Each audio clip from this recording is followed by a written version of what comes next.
1. கழிவறையும் குளியலறையும் வீட்டிற்குள் வைக்காமல் கொல்லைப்புறத்தில் வைத்தார்கள். ஏன்? பெயர் வைக்காத கண்ணுக்குத் தெரியாத கிருமிகள். 2. சலூனுக்கும் சாவுக்கும் சென்று வந்தால் எதையும் தொடாமல் குளித்த பின் வீட்டிற்குள் வந்தார்கள். ஏன்?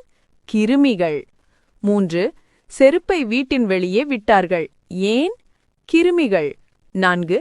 பள்ளிக்கும் வெளியேயும் சென்று வந்தால் கை கால் கழுவி வீட்டிற்குள் வர சொன்னார்கள்.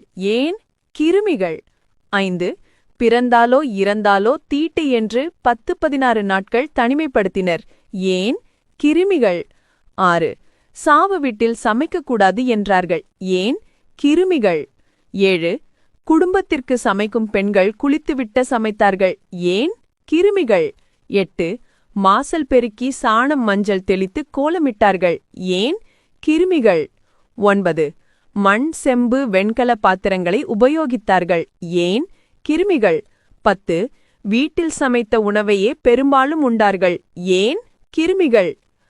தனிமனித ஆரோக்கியம், சமூகத்தில் சுத்தம், அண்டை அயலாரோடு அகலாது அணுகாது உறவாடுதல் போன்ற நம் மூதாதையர் வாழ்வியல் நெறியை கிண்டலடித்து திட்டமிட்டு சிதைத்து நாகரிகம் எனும் பேரில் அதற்கான விலையை இன்று கொடுத்து கொண்டிருக்கிறோம். இனியாவது இத்தலைமுறையினர் மூத்தோர் சொல் வார்த்தையும் முழுநெல்லிக்காயும் முதலில் கசக்கும் பின்பு இனிக்கும் என்று உணர்வோமா? Download ShareChat.